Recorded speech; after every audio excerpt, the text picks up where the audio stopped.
Fue justo antes de la medianoche del 2 de octubre de 1996, cuando Heather Rich, de 16 años, salió sigilosamente de su casa en Waurika, Oklahoma. La animadora, estudiante de honor y consentida del pueblo, acababa de discutir con su madre por una factura telefónica, pero nadie, ni su familia ni sus amigos, pudo haber imaginado lo que sucedería a continuación. 7 días después, un ranchero encontró un cuerpo flotando en las aguas turbias de Belknap Creek, justo al otro lado de la frontera con Texas. Era Heather. Había sido disparada 9 veces con una escopeta de calibre 20, a quemarropa. Su rostro era irreconocible, sus manos dobladas de manera antinatural, su cuerpo desnudo de la cintura para abajo, y la forma en que fue dejada, tirada como basura, atormentaba incluso a los investigadores más experimentados. Los rumores se propagaron como la pólvora en la escuela secundaria Waurika. Algunos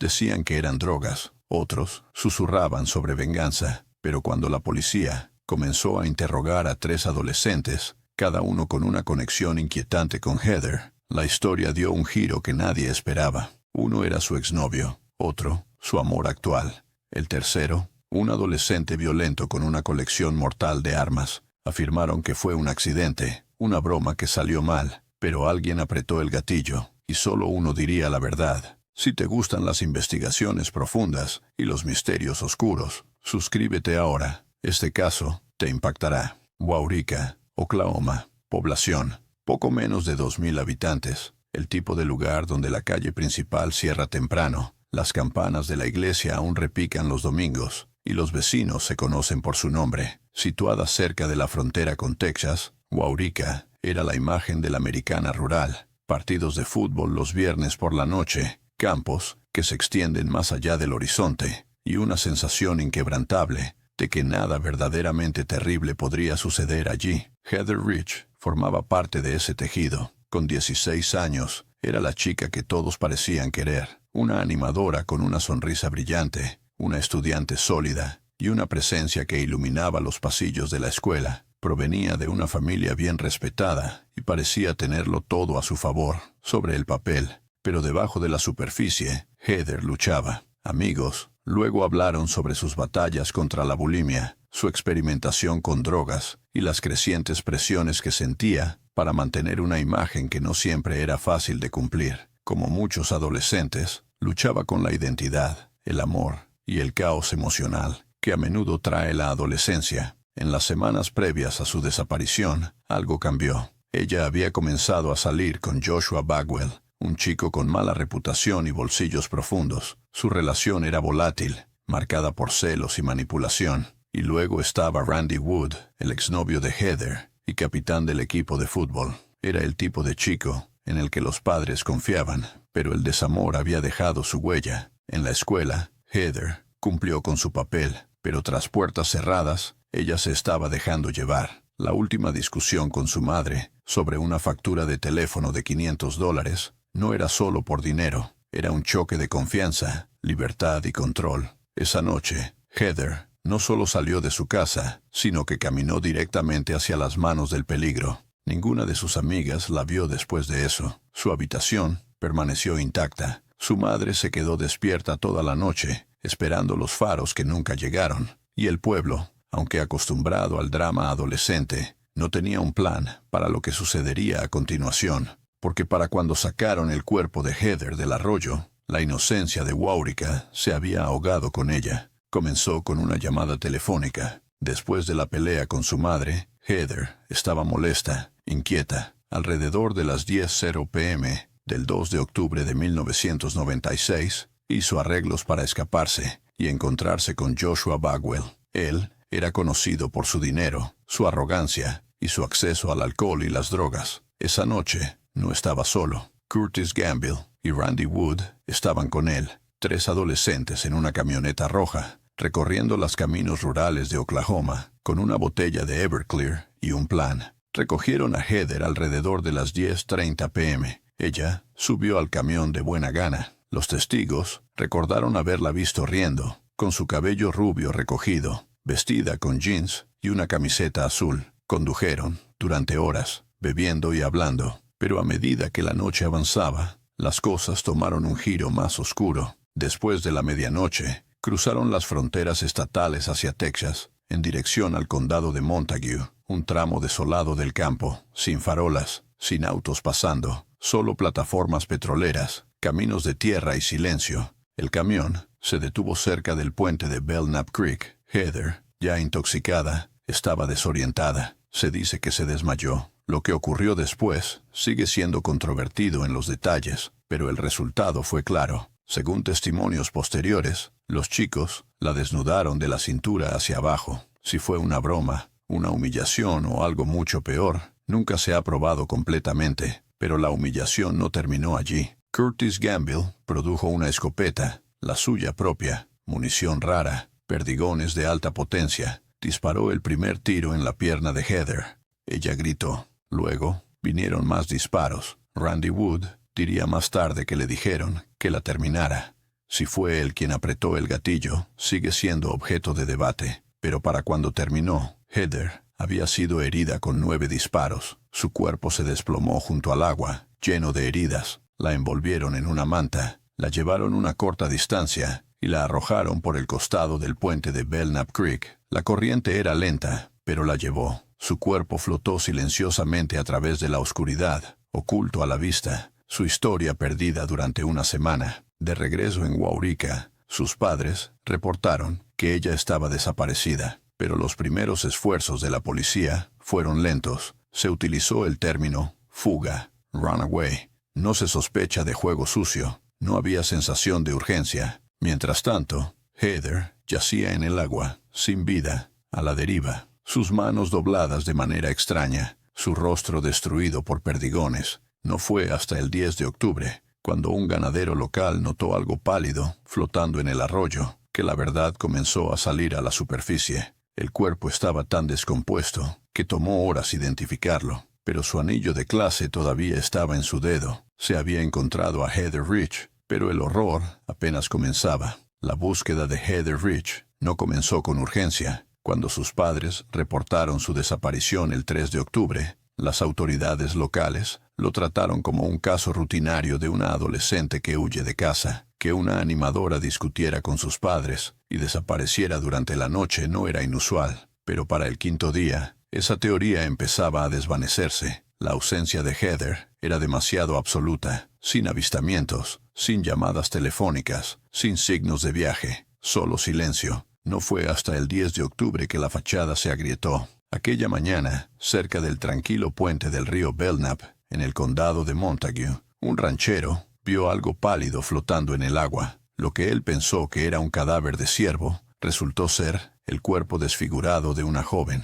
Estaba hinchada, con el rostro mutilado, las manos extrañamente dobladas sobre su estómago. La corriente la había llevado lo suficiente lejos para ocultarla de la vista, pero la muerte no había sido amable. Los técnicos forenses trabajaron rápidamente. Fue el anillo de la clase, grabado con Heather Rich, lo que confirmó la identidad. El forense contó 9 heridas de escopeta, incluyendo disparos devastadores en la cabeza y el pecho. El arma, una escopeta calibre 20. La munición, perdigones Winchester Super X, raros, al estilo de una ejecución, sin intento de enterrar o ocultar, solo violencia y desecho. La policía ahora tenía un homicidio, y uno brutal. Los agentes del sheriff del condado de Montague, que ahora cooperan con las autoridades de Oklahoma, dirigieron su atención a los últimos contactos conocidos de Heather. El nombre, que surgió una y otra vez, Joshua Bagwell. Bagwell no era un desconocido para la policía,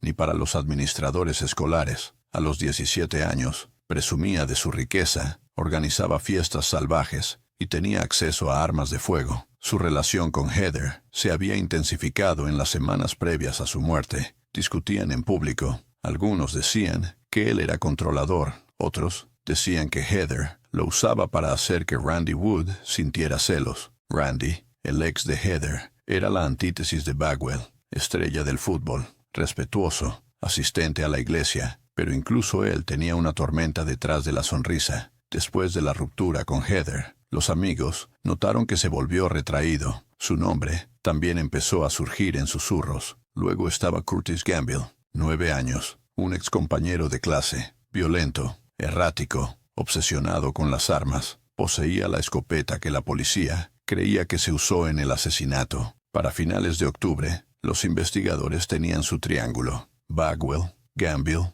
Wood.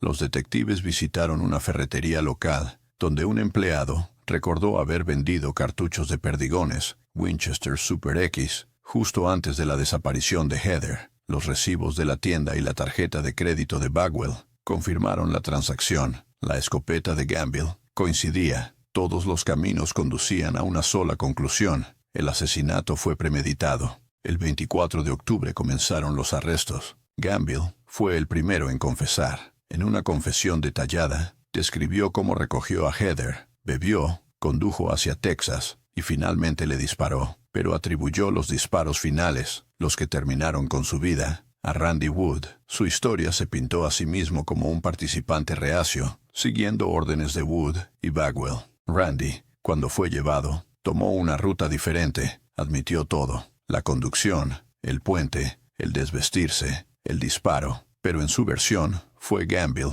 quien apretó el gatillo. Bagwell afirmó: orquestó todo, pero se quedó en silencio durante el asesinato. La culpa de Randy era visible. Su voz temblaba mientras relataba los gritos de Heather. Joshua Bagwell no dijo nada. A pesar de estar confrontado con recibos, testimonios y su propia historia romántica con Heather, permaneció impasible durante el interrogatorio. No negó su implicación, simplemente no habló. Ese silencio se convirtió en su firma a lo largo de todo el proceso judicial. Hasta ahora, la policía no tenía pistas, ni motivo, ni sospechoso, hasta que siguieron la pista de perdigones hasta una tienda local, y la verdad empezó a fragmentarse. El fiscal del distrito enfrentaba un dilema: 3 sospechosos, 3 roles diferentes, una víctima. Curtis Gambill se declaró culpable rápidamente, evitando una posible pena de muerte. Su declaración selló el destino de Randy Wood.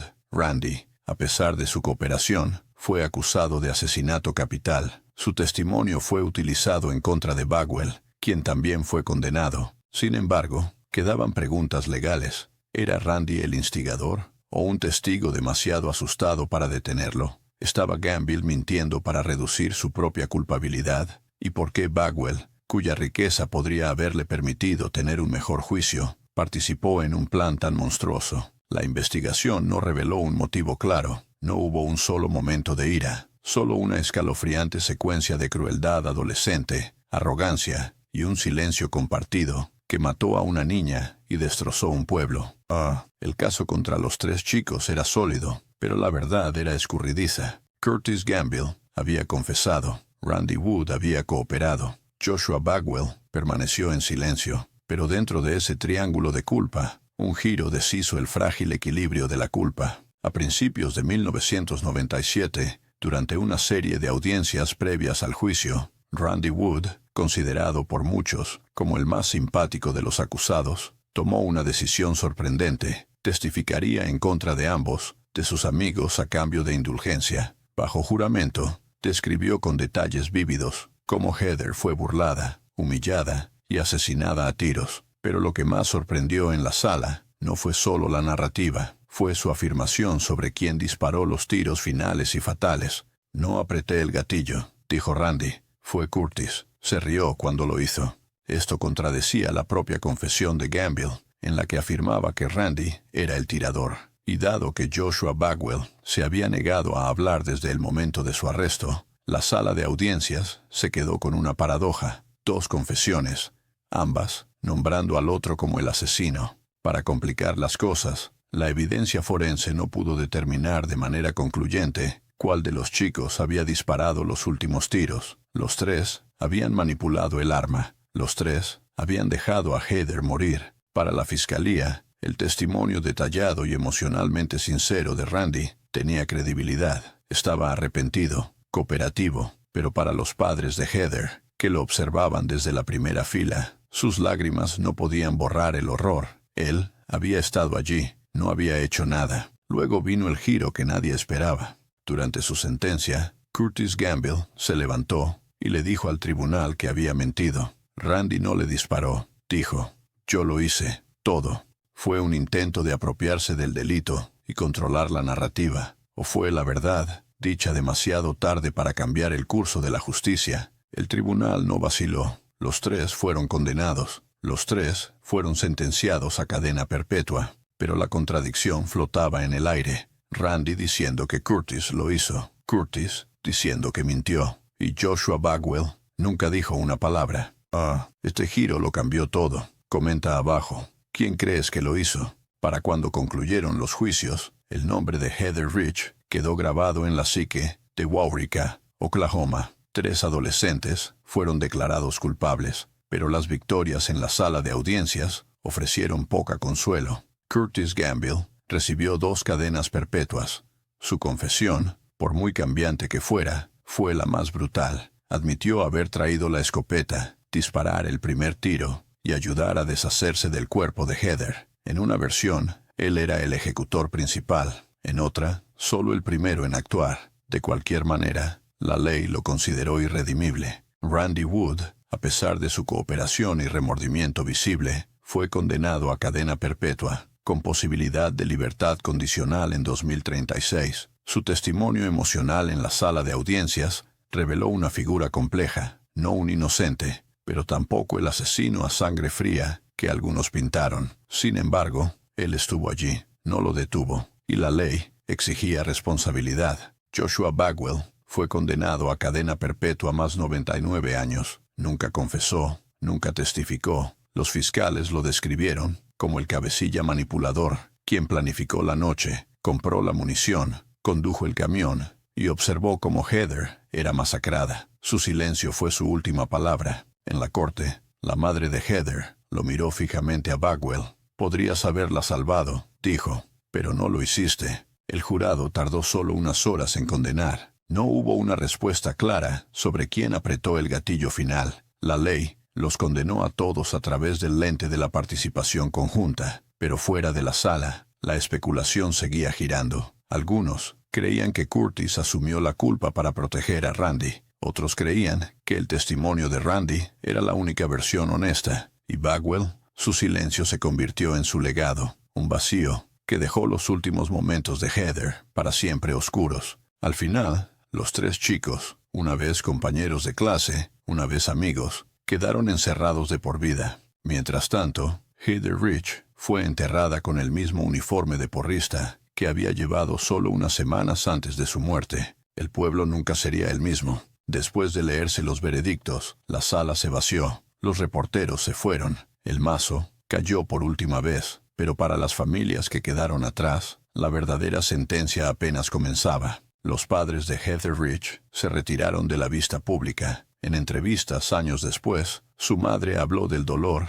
que nunca se suavizó, la casa silenciosa, el dormitorio sin tocar, el silencio insoportable en la cena. Heather había sido su única hija. Habían escuchado cada testimonio. Vieron a 3 chicos, una vez rostros familiares en la vida de su hija, convertirse en desconocidos. No hubo justicia, dijo su madre en una entrevista. Solo hechos y tiempo en prisión. Heather todavía no está aquí. El pueblo de Waurika también cambió. Los padres reforzaron los horarios de toque de queda. Los maestros miraron más de cerca. La historia de Heather Rich se convirtió en una advertencia, susurrada en los pasillos de la escuela secundaria, contada por pastores, recordada por aquellos que la habían animado junto a ella en las noches de fútbol. En el ámbito legal, se presentó una demanda civil contra la ferretería que vendió a Bagwell la munición, alegando negligencia en la venta a un menor. Fue desestimada, pero el caso generó debates en todo el estado sobre el acceso a las armas de fuego,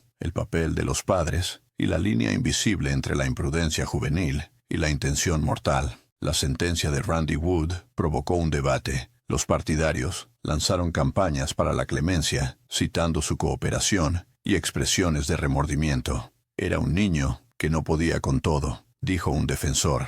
Pero para la familia de Heather, la clemencia era una palabra que no podían soportar. Curtis Gamble intentó escapar de la prisión en 2013, lo que añadió años a su condena. Cualquier declaración de arrepentimiento quedó sepultada bajo una violencia reciente. Y Joshua Bagwell nunca apeló, nunca se disculpó, nunca explicó. Hasta el día de hoy, el asesinato de Heather Rich sigue siendo uno de los casos más inquietantes en la historia de Oklahoma, Texas. no solo por la brutalidad, sino por lo ordinario que parecía todo. 3 adolescentes, una botella de licor, una escopeta, y una noche que terminó con una vida y destrozó 3 más. Algunos dicen que se hizo justicia, otros dicen que el verdadero asesino todavía está suelto, protegido por el silencio, escondido a simple vista. 3 chicos fueron encerrados, pero solo una niña pagó el precio máximo, Heather Rich. Su vida terminó en las aguas tranquilas de Belknap Creek, su voz silenciada por personas en quienes alguna vez confió, su historia, un recordatorio de que detrás de cada pequeño pueblo, bajo cada secreto adolescente, yace el potencial de algo inimaginable. Esto no fue solo un crimen, fue una traición de la amistad, de la inocencia, de un futuro que nunca llegó a suceder. Suscríbete y mira nuestra próxima historia, una aún más oscura que esta.